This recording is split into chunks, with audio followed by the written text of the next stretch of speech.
Nothing is easier or more pathetic than being a critic, because they're people that can't get the job done. President Trump giving the commencement speech at Liberty University just moments ago. The president of Liberty will head the president's task force on reforming higher education. President and Chancellor of Liberty University, Jerry Falwell, joining me now. Are you Chancellor or President, sir? I can't remember. President. Good to be with you, David. Thank you very much for being here. Now, a lot of people watching the president speak in front of thousands of university students might have been surprised that there wasn't the typical kind of protest that you're used to seeing these days. Is it fair to say he's got almost universal acceptance, or were they just being polite there at Liberty? Well, you know, the interesting thing is they treated Bernie Sanders with the same respect. So That's true. I think that Liberty University students understand that the college is about hearing other ideas, the free expression and exchange of ideas.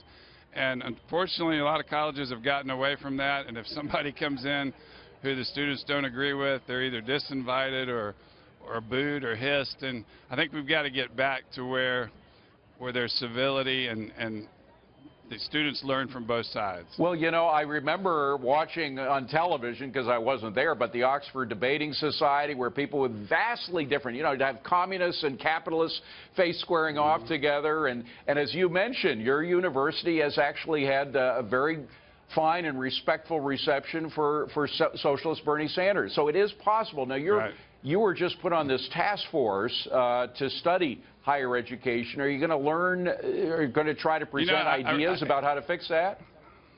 The task force hasn't really been formed yet. It's something we've been talking to the Department of Education and the White House about. We've been giving them a lot of ideas from some of our professionals and trying to help any way we can.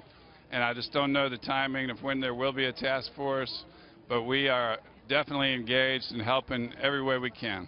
But is there any way to bring that civility back to university campuses around the country, more than just Liberty? Well, you know, it hasn't been that long. I mean, my father spoke at all the Ivy League schools in the 80s. I went with him. Back then, they didn't disinvite conservative speakers like him. Some of them booed and when they didn't like something he said. But at least back then, they still allowed him on campus. I don't think today, when you saw what happened at Berkeley, you know, liberals used to be champions of free speech.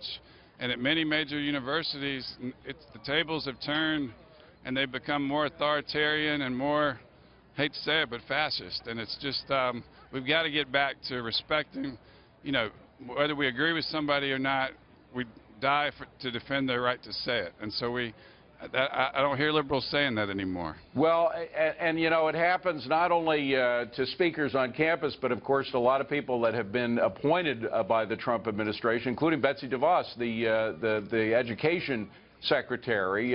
She was just the same thing just happened to her at a university. So, I mean, what do? Do you just power through these disturbances and try to totally ignore this behavior? In some cases, it's not possible. Where she was booed, I think the school was trying to get more money from the Department of Education. Incredible. So, not a very smart way to do it. But I don't know the details on that. I just know that we've got to be respectful of all viewpoints, all ideas. And I thought the president delivered one of the best commencement speeches I've ever heard today. It was all focused on the graduates. It was about inspiring them to do great things, and it was not political at all. My hat's off to the president, and we're so honored that his first commencement address was at Liberty University. You know, the tradition is for the new president's first commencement address to be at Notre Dame. Well, we were very pleased he chose Liberty over Notre Dame today. Notre Dame's a school we respect a lot and have aspired to be like Notre Dame, the evangelical version of Notre Dame, and but we're so honored that he chose Liberty. By the way, not only did he choose Liberty, but again, a lot of Liberty students chose him. Some of them actually had the Make America Great hats on top of their graduation caps. So, you're right. And I assume that was not something that was suggested by you or anyone else. That was a pretty spontaneous gesture, right? Yeah, it was. It was a local vendor that was selling them nearby, and they, what I heard, they sold out. Capitalism at work. You had a chance to see the president. He has had a rough week with the pile-on vis-a-vis the Jim Comey firing. What was your impression of his attitude today? He's very upbeat, very positive, and I told him I agreed with what he did on Jim Comey. Ever since last July, I've thought that either Jim Comey was at best he's incompetent, at worst he's a political hack, and so I don't think the president had any choice.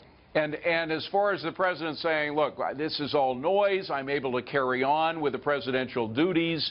What you don't see is what I'm actually doing because the press is not reporting on that. It doesn't make as good camera fodder, to which you say what?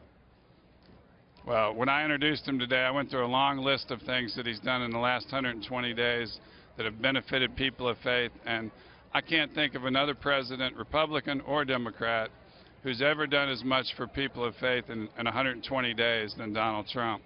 And there are many other areas where he's kept his campaign promises. All right. Moderate Republicans in Congress have slowed him down on some things, and we need to get rid of them in 2018, in my opinion. Yeah. But it's all right. Establishment Republicans, I should say, not Jerry so much moderate, Falwell Jr., we have to wrap it at that, but thank you very much for being here. We appreciate it. By the way, we were the only network that was covering the president's remark from stem to stern. A lot of the other networks weren't even on it. We're going to be talking about the media.